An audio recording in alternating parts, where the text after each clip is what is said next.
It is September 10th. We're here for a work session of the City Council, and we're going to begin with public comment on non-agenda items. If there's a member of the public wishing to speak to the council on an item that is not on our agenda this evening, go ahead and come forward in the room. All right, seeing none, I'll close public comment and open up our work session seasonal report on agricultural activities. Hi, Jay. Welcome. Mayor, City Council. Oh, I know I'm going to mess this up. So we are going to go over the 2024 seasonal report on agricultural activities.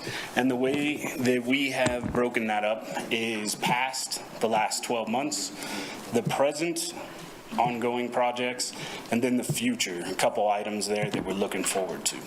Mr. Mayor. Oh, and I'd like to give the ranch. Just one moment. Councilor Doherty, please. We know who's speaking, but for the public, you probably shouldn't. Sure, yeah. Jay Smith, Natural Resource Manager?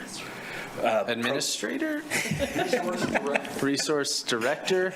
Overlord? I like that one. This is pick your own title. Really smart about Ranch guy? stuff like Ranch guy. Natural Resource Program Administrator. Natural Resource Program. Thank you for that. And thank you, Councilor Doherty. All right. The ranch supervisor actually came up with this logo there, and it's great. I thought it was pretty cool. Yeah, it's great. So I just wanted to give him his props. Let's see. So the first project I would like to talk about is the Southern Lands Fence Project. And this is 2 miles of fence on the Hart Ranch. And what's interesting about this fence is the design. So it is steel pipe that is USDA wildlife friendly 4-strand. And on the top cable there is steel cable that is connected with steel connectors that break away when enough pressure is applied. And the reason that's important is elk. So they destroy hundreds of feet of fence at a time when they get caught, and it also harms them. So with this design, what happens is an elk goes to jump over, hits it, gets tangled, and then those clamps break away. And so the cable falls, elk moves on with its life, staff comes back by, and we just re-stretch that cable instead of replacing hundreds of feet of fence. The anticipated life of this is 50 to 100 years. Wow. So, yeah, so it's a little bit more pricey on the front end, but over the lifetime of it, way cheaper. And this fence, let's see if I can hit the right button. This fence is that red line there. And the reason it was the #1 priority is because it is right between us and the U.S. Fish and Wildlife and the Conservation Fund. And they are starting to lease their property and put cattle there. And so because of the municipal bonds, this was the #1 priority, to keep cattle off of the Hart Ranch. All right. Oh, I told you I was going to do that. There we go. The next past project is the pivot replant. This is a picture from 2015 when it was last planted. And with an alfalfa stand, you get 7 years typically because of the effects it has on the soil chemistry. Reduces nitrogen, sucks up soil moisture. You get 7 years, and then you need to put in a nurse crop. Typically that's oats, and I'll show you a picture of those. We did look at a couple other kind of experimental crops to put underneath there, but with 7,200 feet and the soil temperature, it seemed like a pretty expensive experiment, so we went with the tried and true. And here, this is a picture that was taken about 2 weeks ago, and I think it's a really cool picture that one of the management analysts took. And that is the oats when they've been cut and put into windrows and they're getting ready to be baled. And we anticipate having to go back through this next year and plant oats again because of the soil chemistry, because we actually were on the 9th year of that alfalfa stand. So going back and doing that, just making sure that we have a productive alfalfa stand, because it's not cheap to plant alfalfa like that. So the contractor that we hired came in, they disked, they chiseled, and essentially that's for compaction so you can seed, and then they used a drill seeder to get the oats back in there. And then the next pass that we'll talk about is the profit loss statements. This one is for the Monolith Ranch. And I would just kind of run down this and then explain some of the large one-time costs through there. So for income on the Monolith, we have the grazing payment, the hay payment, and that makes up the $95,000 that we receive from the lease. Then we have a solar option for $5,905. And then we have a HMA for $4,608. The personnel expenses, I want to explain that a little bit. So that is for the ranch supervisor and the seasonals that we hire for irrigation season. And the way they are broke up here is based on the acreage that is managed, 70-30. Monolith is about 11,000 acres. The Heart is about 4,700. So that's how that's broken out there. And then when we get into the O&M budget, on that first line with building, vehicle, equipment, and infrastructure, that includes one $25,000 pump for the Hunziker property, which is the property that is east of 287. And that pump went out, and as part of the lease, we are required to get that repaired, put back in, and replaced, so then we can lease that out to them. So that's a large cost right off the top there that is one time. That doesn't typically happen. You normally get 20 years out of a pump like that. And then the next one is the professional services. We have the last payment from the consumptive use report there. And then we also had from a potential property and environmental study that was done. It's out of that $34,000. And then electric is pretty obvious. That is the pumping cost and the electricity in the houses on the Monolith. And as we move down, you see the next big one there is the ditch headgate maintenance and seeding. That $40,000 is all one ditch clean out. And that's the Hall Road, the September 30th. Hopefully you all will join us. But you will see this, the willows that were there, it was a massive job, and you can still see the slash piles through there. There was quite a bit taken out, and the total cost of that was roughly $57,000, and that again is broken out between the two ranches. It's very expensive to hire contractors to do that work. That's part of the reason why the city manager and city manager's office and staff, we have looked more into doing more in-house work and less contracting out. Timing is hard, and also it's very expensive. And then we have the $10,000 reimbursement that's part of the lease for roads and housing maintenance. So every year the lessee comes through and they provide receipts and backup documentation that says, we did this work, and it is a part of the lease. We review that, and then we'll pay a maximum of $10,000. So our total expenses are $237,234.01. And our loss on the Monolith, and again, keep in mind, this counts with the large one-time payments from last year, is $131,596.61. So for the Hart Ranch, the... Councilor Newman, real quick, thank you. Question around this. Will this ever be a profit instead of a loss? If I do my job. Yes. The ones that you talked about were just all one-time payments, right? So the pump, we probably don't have to worry about so if I did my quick math, it's like 95K of one-time payments. Is that correct? Yes. And I would also add to that I would anticipate in 3 to 5 years, the Monolith Ranch is profitable on its own, and not just slightly profitable. And this is just Jay Smith ballparking it. I've had this already. Councilor Pierce is well aware of the spiel I'm about to give. That in the future, once we go through and the 3-year pause that the council voted on, that will give time for us to move into the future and look at what a grazing lease would be on its own and move forward with haying contracts. Because as you'll see as we get to the Hart Ranch with just the hay, which is a third of the size, or roughly half the size of the Monolith, made $160,000. So that alone will push us forward, and there are other options there. The Sailor Solar option, someday that hopefully becomes a lease, and that also will be very profitable for the city and the citizens and ratepayers. Can I I'm gonna add go something? to, okay. Counselor Pearson, then Richardson after you, City Manager. I just wanted to add as well, Council, the profit and loss statements that you're looking at tonight too are kind of new, right? If you had looked at our profit and loss statement from the Monolith Ranch prior to our acquisition of the Hart Ranch, it looked like we were making money or at least breaking even. Not making a lot, but at least breaking even most years. We're starting in the last 18 months since we acquired the Hart to start to account differently because we've made this, you all appointed the committee that made a recommendation as to whether we should let the ranch, the Monolith Ranch, rest and be not leased for a few years. And then the Monolith Ranch Committee upheld the recommendation of that recommending body, and then we assume you will concur with that.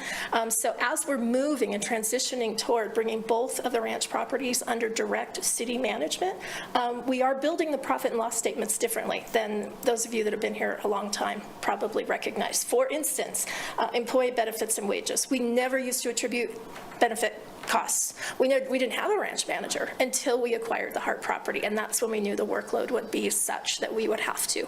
So we are accounting a little bit differently, and I have to point that out. And so that, as well as some deferred maintenance on the Monolith, roads, oat planting, that kind of thing. This is not a stellar year, but I agree with everything Jay has said. We've looked carefully at the future, and we think that this is kind of momentary blip. It's a two-part function, partly driven by changes in how we're recording and reporting the data, moving into a new way of doing business out there. Thank you, City Manager. Counselor Pierce and then Counselor Richardson. Yeah, and if I could just add to that a little bit, sometimes in the ranching business, you have years where your expenditures are pretty crazy, right? And then there are years where it's not so bad. I mean, just think about the new alfalfa. I mean, there are things that just kind of, it's the ebb and flow of the business that is also reflected in these numbers. Thank you, Counselor Pierce. Counselor Richardson, please. Thank you. I've got two questions, if that's okay. One, in thinking about those ebbs and flows, is there predictability in that? So can we forecast what our budget would look like and what expenditures, profit and loss for, X amount of years moving forward? Yes, we could. It is highly dependent upon the hay market, which is typically dependent upon multiple factors, right? So supply. So right now, just speaking as the state as a whole, it is estimated that next spring, hay will be at a very high price because there was a lot of the demand management done on the west side of the state because of the Colorado River. So supply will be way down, which drives price up high. There's that, there's weather. In a severe drought, hay is crazy. So you can forecast some, but anything out past 8 months maybe becomes really blurry when you get into ag commodities. And I also would say this about forecasting forward. I would say the next 3 years are probably going to look a little bit different than typical management or typical profit and loss. From my belief is that both ranches need some investments. So obviously, we'll talk about the Dallin as we get a little bit further. That's going to be a huge one, right? That'll be a massive upgrade. And as you all know, and you hear me say every time I come in, very excited about that one. But there are other upgrades. As far as if the recommendation to bring more work in-house and stop contracting out, there's equipment, there's time, there's materials, there's those kinds of things that are a high upfront capital cost that later on you see the benefits from that. So a 1 year snapshot in profit and loss is helpful as a starting point. What I think will prove out will be that 5th year, that 6th year profit loss, to where you can see a trend, right? At least with all science, you need a 5-year trend. And I think that's probably what flush that out. Second question? And the second question is on the oat crops. Do we have opportunities to sell those crops as well? And what does that look like? This year, because of in the lease, all the hay and the oat crop or the alfalfa crop is owned by the lessee. But again, because we voted to not re-up the lease, or you voted to not up the lease, that will end December 31st. So starting next year, the hay on the monolith will be sold, and that includes the oats and alfalfa after Great. that. Thanks for that clarification. Thank you, Counselor. Counselor Pearson, back to you, Counselor Newman. Yeah, just to add a little icing or, the two ranches are basically being run separately because of how things are. So in that 3-year time span, or when the 3 years are up, we'll be able to merge and share and kind of reset everything in terms of profit loss, because it'll be one operation. So, things are very transitional right now, which is exciting and really good and important and all that stuff, and I'm personally thrilled with. But we are in a, whatever you would call, sort of waiting, ship the rapids. I don't know, but we're something. Hopefully less risky than the rapids. That's right. Managed, planned. Counselor Newman? When the contract ends, and then we take over, remind me, are we subbing out the hay? Is somebody coming and doing that for us? Or are we gonna do it and then sell it?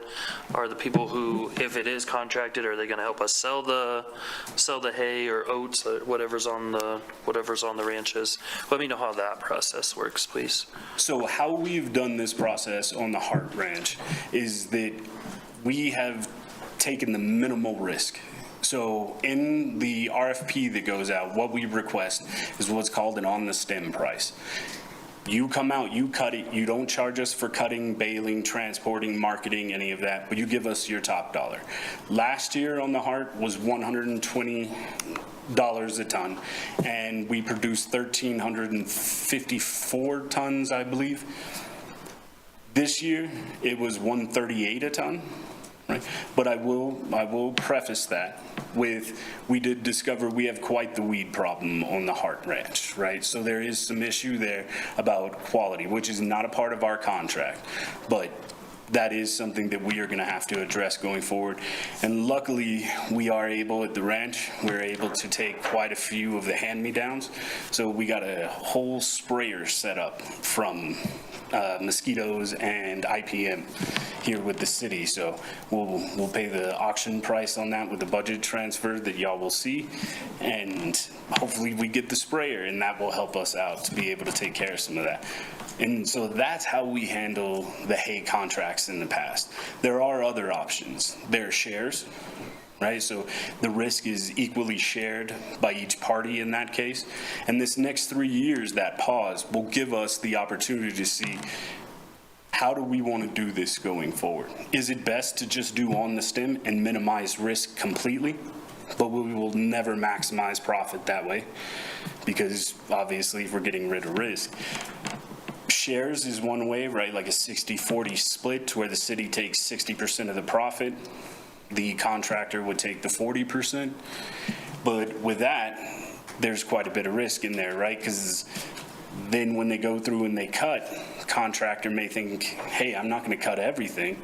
I'm going to cut the cherry pick, the horse quality hay, which is on average, we'll say 250 or something like that a ton, instead of the cow quality, which is like 175.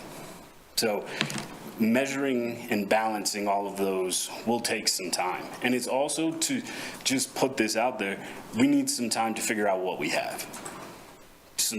What is the soil chemistry? And we'll talk more about this a little bit later, but what is the soil chemistry? What have our decisions in the past, what has it done? What are the outcomes of what our practices have been? Because you'll see when we go through the RAC goals, We have water, we have soil, we have finance, we have public access. There's a lot of different benefits to balance. Great. So with the heart, as I said, the only income there is from the hay, and that was $160,000 last year. Then you have the benefits and wages there that are split, and that's that 30%.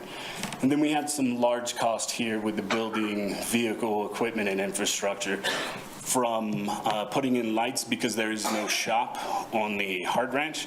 So the ranch supervisor and the seasonals were meeting in the horse barn at 6 a.m. and it's dark. So they're trying to load out to go get the tarps, and so there was lighting installed there.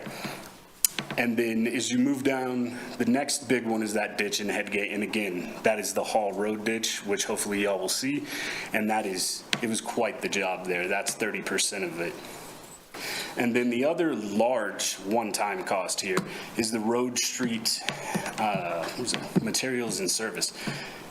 The main road that comes into the Hard Ranch is right smack in the middle of two hayfields, two meadows. So when you flood irrigate, that road would just turn into a swamp. I mean, it was almost impassable when high water was through there.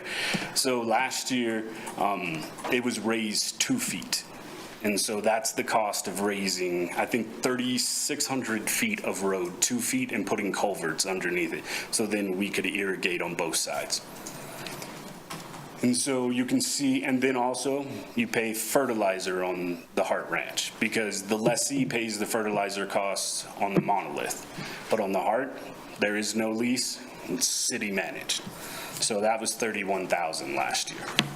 Councilor Newman, please. Have we thought about putting that in a contract to where they do that instead of us? Because we do that back home. The person who gets the hay contract is the one that fertilizes too. So have we looked at doing something like that? Councilor Pierce, did you want to? Yeah, can I add a little bit to that?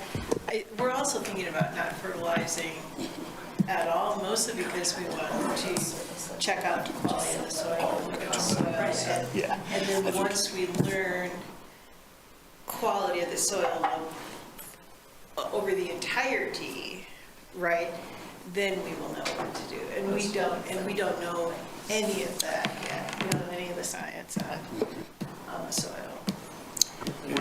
Which is a good idea, because like there's spots of our family farm we don't have to fertilize, and then some that needs more, so. Thank you, Councilor. Oh, please. No, you're good. Good. And that is a very good point about combining those. So the city managers just mentioned to me, we do contract those both out, but to two separate entities. The reason that the fertilizer is typically not added to the hay contract is because the hay contract, it has to be very specifically crafted because of those municipal bonds. So there can be no like real markup, right? And so fertilizer, there's typically a markup, and putting those together, right? Because then there's this balance of like, oh, you made 161, but we're only going to give you 128 because of that markup. So with the heart, we have to be really careful with how we do that.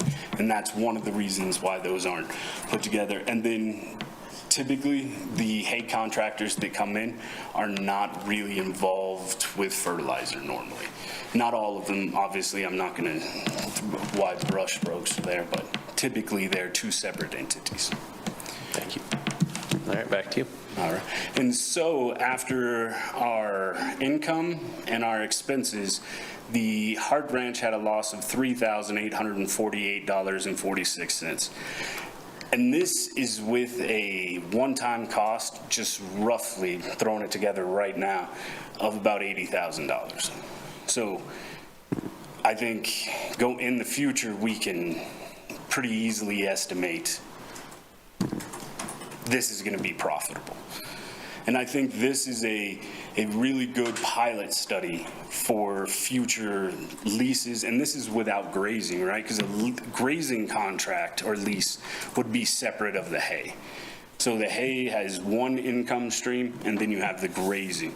The problem with grazing is that we need to determine what the current carrying capacity is, what AUMs we have to sell. Any other questions on this? All right. And so now my favorite topic. This is my favorite. So this is the Dallin diversion that many of you may not know about.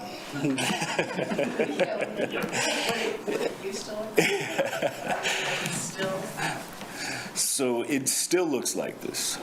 Next fall. So I'm just going to do a quick rundown of how this operates, how the diversion dam operates right now. Essentially, you have those steel gates that slide between two I-beams, chains hooked to the top, and then a pipe. And then there's a wheel, and you go out and you wheel that, and chains wrap around the pipe, and it pulls the gates up. That is the current design. This is the current design of the head gates. So you raise the river elevation up so it meets the invert of the two head gates we have to divert water down on the left, the main Dallin channel, and on the right, the monolith lateral. These two gates here are going to be, well, we'll do this right here so we talk about it. So as you can see where that Dallin diversion dam is, it is going to be ripped out, which will be really interesting. I hear there's quite a bit of concrete down there, so that should be a lot of fun to watch, pulling the sheet piling and the concrete out.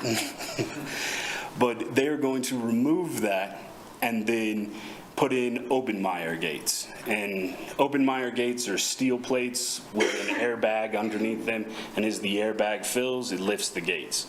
So these are good for a bunch of different reasons. Sediment sluicing, because you can just open them and rush sediment out. But also, what we run into a lot there is deadfall. Trees in the river, and it piles up, as you saw in that first picture. And there are times that we can't get it out. They get lodged, and we have to call someone and have them come out with heavy equipment and chainsaws and pole saws to cut that and remove it. With Obenmeyer gates, you deflate the airbag, and everything flows over the top. So those are, there'll be a 2.5 foot and a 3.5 foot, both 9 feet long.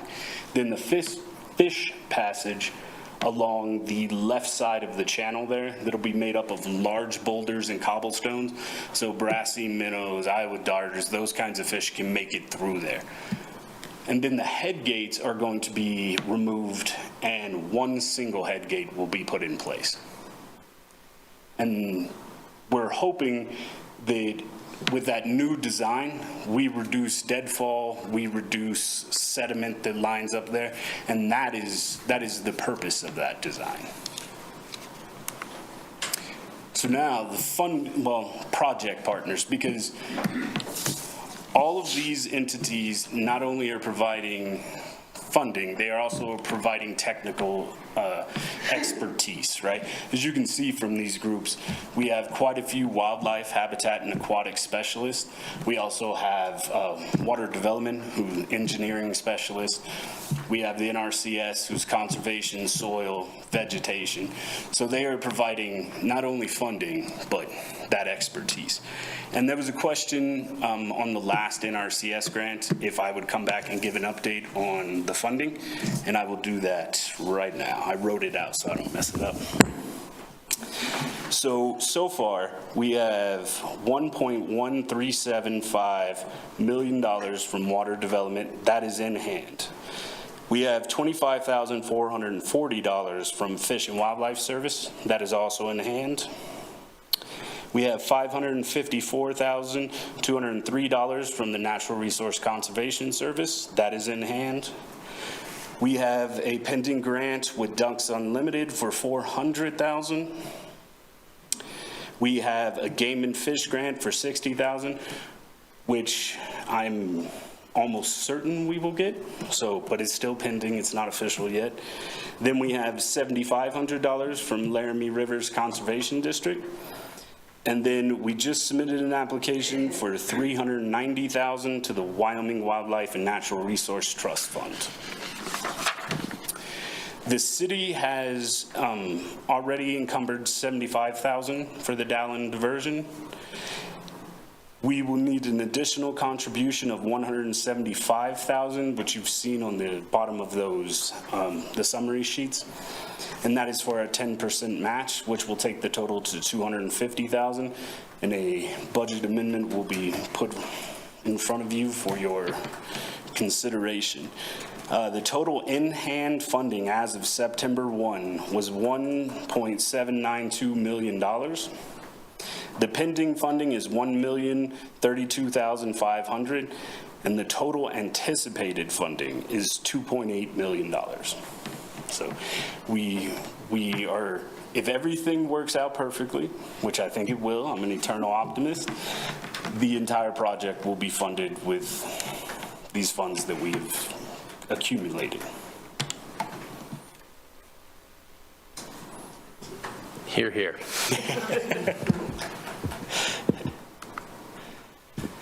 All right, and the next ongoing project is the Hart Historic Inventory National Register Nomination Project. And the city manager applied for this grant, and it was approved, and as y'all saw when y'all awarded it, through the Albany County Preservation Board. So right now, the purpose of this project is to take a landscape inventory. So not only looking at the buildings, but looking at a roughly 8-acre area to see what the historic significance is when it comes to the Overland Trail and also just ranching in general in the valley. So the kickoff meeting was held August 12th.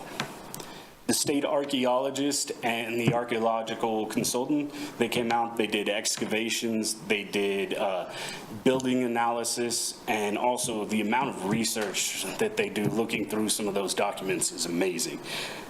So that's where we are now. We don't have anything yet, but October 4th, we should have the initial draft and their initial findings. So at least an idea of what they found and what they think is significant. And then on November 29th, the consultant will begin the process of putting a nomination together to submit to the state, SHPO, the State Historic and Preservation Office. And, excuse me, from there, that will go to the national, and then I have to look at this, the keeper of the National Register, to actually get it registered as a historic place. And so that's the update on that. Are there any questions there? Councilor Doherty, please. Was the Hart Ranch settled as a ranch before Monolith? Does anybody know? Do you? Very early, but from my understanding, that entire area was settled by Hutton. And so it was all one ranch, right? And they delivered cattle and they provided provisions to the Fort Sanders. And again, that is a layman's. Yeah, sure. Can you send a summary if it's extensive, or maybe the whole report if not, on October 4th or whenever you have it in hand, just for council to be, I think council's interested in all of this, so I'd appreciate that. Any questions, councilors? Councilor Pierce, please. You know, in terms of, what we've submitted, will it just be left as is? And will we need to fence around, or how do we preserve right without, what's our responsibility in terms of the findings? Mayor, from my understanding, our responsibility is to preserve it, not so much to rehabilitate it. And it's going to depend quite a bit on what is his story.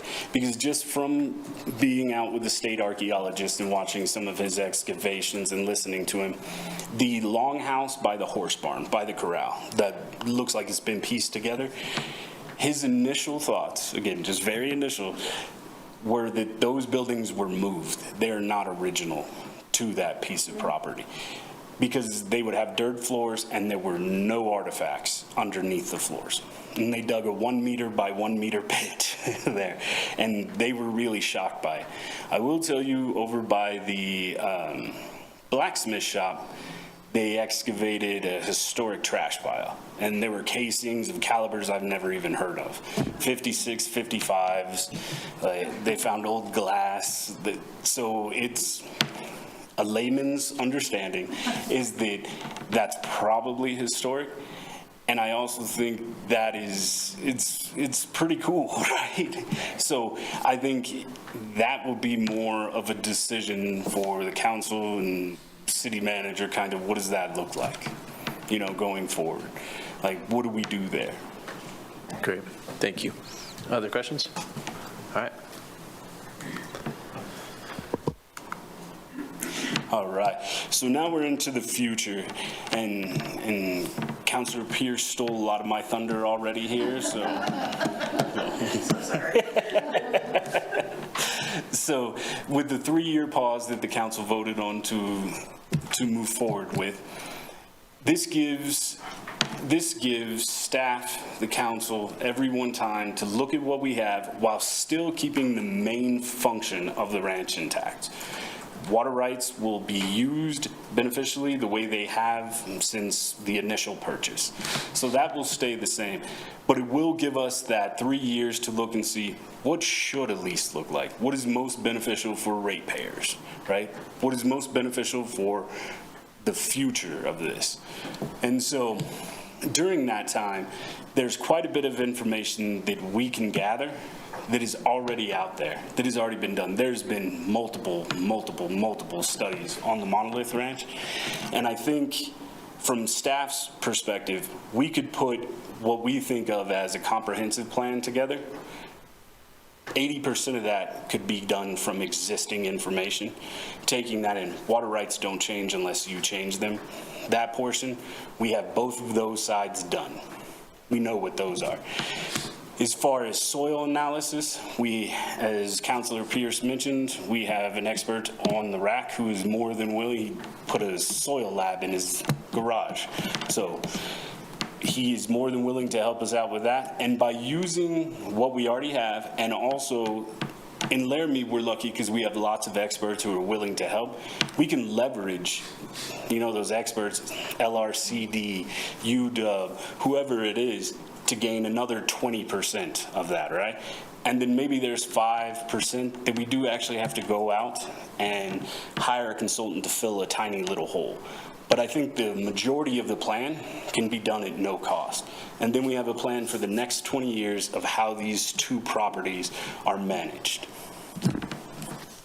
And so that leads into the next topic, unless anyone has questions. And this one, I would like to start out by thanking Councilor Pierce for all of her effort and time on working on these goals. It was really good. It wasn't me. Amy Nagler, amazing. Right, Yeah. Dr. Williams, amazing. So we've got a really good. Yeah, the committee did great work. The whole committee. Councilor Pierce was excellent at kind of getting us all in the right direction. So these goals are so amazing that I plan on using them as the kind of the context for the comprehensive plan. They are so well done. It's made my job easier. So right here, I just have the 6 titles of the goals. But if you look in the packet when you have a chance, or maybe you already have, there is a short goal set that is done the way the city council normally sees them, but there's also a detailed view. And the detailed view is extremely impressive. So I'm just going to run through these and kind of give you the highlights, and then if you have any questions. So for water, the main topics of their goals there are water rights, water infrastructure, and water quality. Looking at those and ensuring, finding out the baseline, but then also what can we do better. The next is soil, and that's essentially the same thing. Health and quality. What can we do better there? Financial transparency, that's the main driver for that profit loss statement, so the council, the RAC, and the public can see what's happening there. Then we have the upland pasture, and that's essentially range management, right? Because there's 2,600 irrigated acres. So that means there's about 12,000 acres that are not irrigated. So what do we do with that? How are those managed? What did those used to look like in the history? And just looking back and making sure we are managing those and stewarding those acres the way that we should be. Open space, public access, and wildlife habitat. That's looking at opportunities for public access and protecting what we already have. Also protecting the irrigation rights while allowing public access. Looking at wildlife habitat and what we can do there to better manage the animals and different plant species. And then land management and oversight. So these are city-owned investments, making sure that not only are we managing them for a financial profit, but also for an ecological profit, right? And then looking at the Dallin water rights consolidation, looking at what we have. Is there possibilities for trading in the future? Is there possible to maybe some of those uplands, trading those for different things, just keeping the options open and seeing what's best for the ratepayers. And then the last there is risk management, not only financial, but liability for any future lessees and just looking at those kinds of things. And with that, you don't have to listen to me anymore. Councilor Richardson. Thank you. Thank you for the information and the presentation. This is just so interesting to learn about. When we're looking at those goals over the next few years, are those in any particular order? Are there things that we will be focusing on more to begin with and then kind of phase in as we go, or is it kind of across the board working simultaneously? So, Mayor, through you, the number one priority that the RAC and staff have is the water rights, protecting those and ensuring beneficial use. And they do have them set out kind of in priority as they go down. But in that detailed document, they also have them broken down in 3-year goals, right? Those bridge goals, and then long-term goals. So the committee or commission took a long approach to it also. So it's pretty well laid out there. Great, thank you. You're welcome. Thank you, Councilor. Other questions, council members? We'll come to you in a second, Mr. Schuster. I have one question and then maybe just a nudge in a direction I hope to see, but is there anyone downstream of the Dallin diversion that is going to be affected by our expert ability to clear down timber? Are we going to, I imagine there are people downstream that are used to us storing all the deadfall and then removing it from the waterway entirely, right? And doing whatever we do with it. That will then, once we've accomplished this goal of improving the diversion, we'll find that at the beginning of irrigation season, they now have all of this deadfall at their head gates or something of the sort. Are there folks downstream that are going to catch that timber? And if so, have we given them a heads up what we're doing? I imagine they know, but if they don't? So, Mr. Mayor, what's more than likely going to happen is as that deadfall is pushed through those open mire gates, there's a scour pool down below. And when you see it, you'll see what I'm talking about. It looks like it's a large erosion pool, essentially. That deadfall will more than likely end up on the bank in the city, and we will drag it out. It just won't be in there. And there's one small head gate that's farther down that is a neighbor. But yeah, I would not anticipate that has much effect on them, because the majority of these, as we push them through, will end up on the bank, and we'll still end up pulling them out of the river. Great. Okay.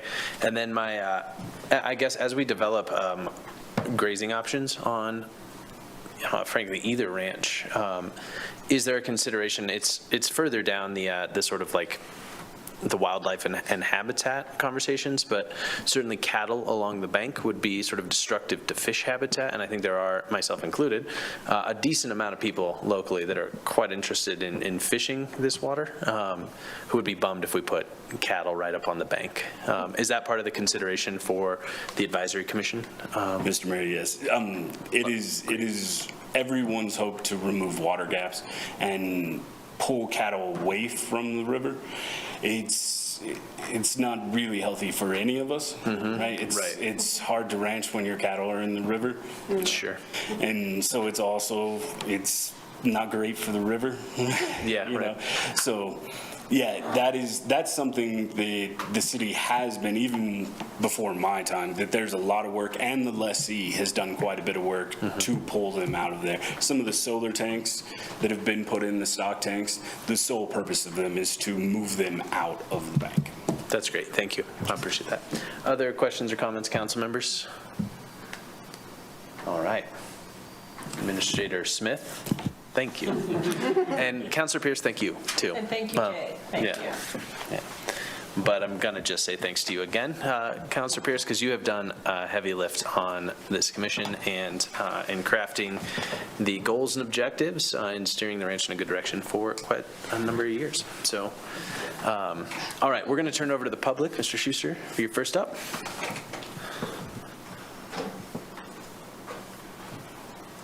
Green ring here going. There you go. Thank you. All right, my name's Brian Schuster. Taking some tours with other people of this. On this, I don't know how the property got divvied up. I know that we didn't get the entire Bath Ranch. We got portions of it. But there's some phenomenal history. You were talking about getting that. There are even teepee circles out there from the 1800s. So I don't know if that's on the property that the city has or one of the other neighbors that got it divvied up. If you can take a tour out there, you really should take a tour out there. There's a lot of history out there. Because been there with some of you. Thank you. Thank you, Councilor Schuster. Mr. Schuster, sorry, old habits. Thank you. Thank you. I called you Councilor. That's all. Old habits die hard, you know. Former Councilor Schuster. That's right. All right. All right. Any other public comments this evening? All right. Seeing none, we will close public comment and close that work session. All right, councilors, we are on to updates and comments. I'm going to start with you, Councilor Doherty. The Laramie Advisory Commission on Disabilities met last Thursday, and one of the things we discussed was the sidewalk grading downtown, where we don't have the big blips in the sidewalk anymore, and everybody was thrilled about that. Disability Employment Awareness Month is coming up. If anybody wants to recommend companies, businesses that either employ people with disabilities or are more aware of people with disabilities, we'd like to point those out. The group is also delighted about the possibility of having snow angels in our volunteer app, and then Connor Mullen talked to the head of the commission about the High Iron project, the art project, and they are making it and it's mostly Connor Mullen doing it, making it very accessible to people with disabilities, so all kinds of disabilities. So instead of having art where if you're in a wheelchair you can't see it, he has things where people can see it from a wheelchair. Also took into account other disabilities like sensory disabilities, and so that was another thing that the group was very excited about, and I just thought that was very clever. Thanks, that's fine. Thank you, Councilor Doherty. Councilor Shumway, any updates or comments?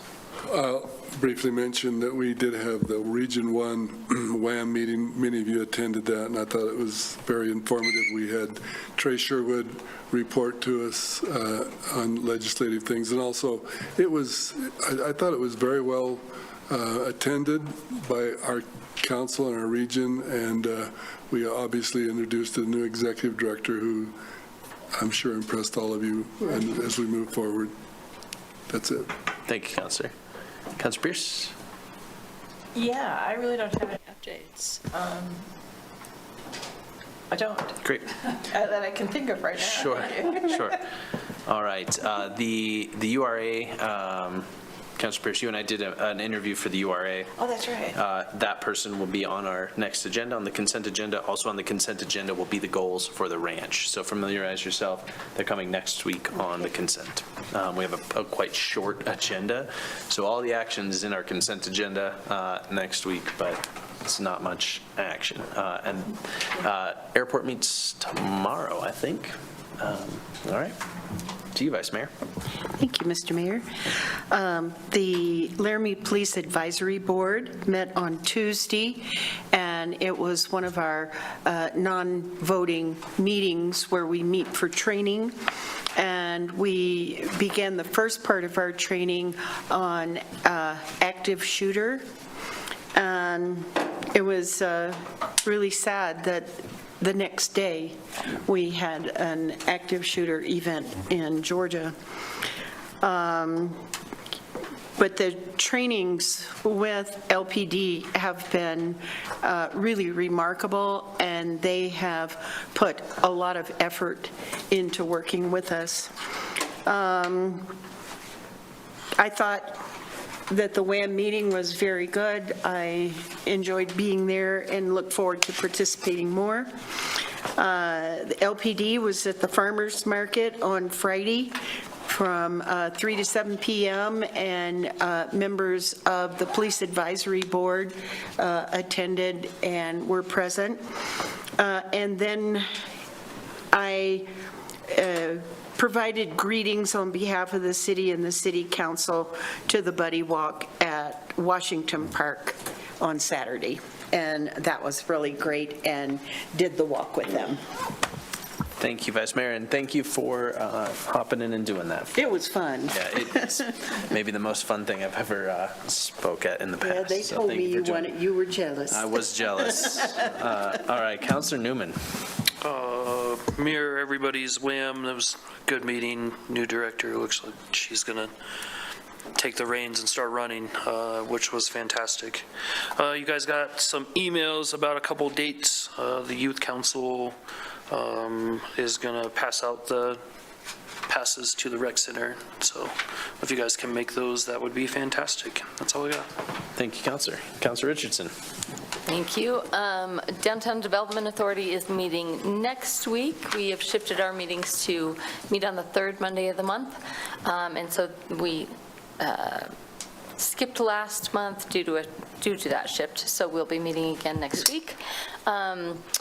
The survey that they had put out, we're getting all of the numbers back on that, which is great, and we'll be able to hopefully kind of review some of the answers, make some progress. Main Street had the statewide Main Street folks come in and evaluate and chat with downtown business owners, chat with the city, chat with a number of stakeholders to provide feedback to them as to how the kind of things that they're doing well, how they can improve. And then tonight, the Laramie Public Art Coalition met. They are looking for a few new board members, and they just keep getting funding for projects, and it's really fantastic. So they have got a capacity building and increasing program through the lens of that High Iron project. And they will also be completing crosswalks outside of the rec center and the ice and event center via the Laramie Beautification Committee, so they're kind of partnering with them. And we'll be also putting on Winterfest. There's a planning meeting October 7th for that downtown, and the actual Winterfest will be happening February 15th and 16th, so they've got a ton going on right now. Thank you, Counselor. Counselor Gabriel? 2 meetings this week. The Railroad Depot Board meeting is meeting on Thursday. They're getting set to celebrate 100 years next month. Wow. So their celebration will be in October during an off football Saturday. I can't remember the exact date Saturday. And at the depot. Parks, Tree, and Rec Board does not meet during the summer, so we're going to meet tomorrow night for the first time in several months at the rec center. And that's all I have. Thank you, Councilor Gabriel. City Manager, did you have an update? I did. I just wanted to share some fun news with you all that I got yesterday. So you might recall the city was going to apply for the Safe Streets for All grant and determined that we didn't have the right metrics in terms of accident fatality numbers within the city limits. We partnered with the county and we applied last year and we were denied. We partnered with the county again and now city limits because we learned yesterday we were funded for a substantial, very large project. So anyway, I'll get you more detail about it, but Bailey told me yesterday. I jumped up and down. So. That's great, City Manager. Thank you for sticking with that. I thought your conversation was going somewhere else, that there was an accident. So thank you. I appreciate you sticking with that. We'll be excited to hear about it. Councilors, we're going to hop into our agenda review. It's pretty brief, and I would say if you have any questions on the consent, toss them out. Item 11 is going to be an anonymous donation, so I have just asked staff to move that to the consent agenda. There's nothing to discuss there because the person does not want to sort of be recognized in any way. What's that? Amount? I believe it's 160,000. I think it's 160,000. So councilors, I'll fill you in if you don't know at some point, but the person is asked to be anonymous, so there it is. But it's to support the Rotary Club Park. So, yeah. So you'll have just one item on your regular agenda, but a pretty hefty consent agenda to work through if you have any questions. So, Thank you. Councilor Pierce, please. Yeah, but can I just say the item that we do have on the agenda, I'm happy that we have on the agenda. Because I Agreed. think a good summary, I think public interest is strong, and I think for all of us to wrap our heads around it and not move it to the consent was very smart, so thank you. You bet. Yeah, absolutely. I agree with you. Okay, any other questions? All right, we are adjourned. Thanks, everybody. Thank you.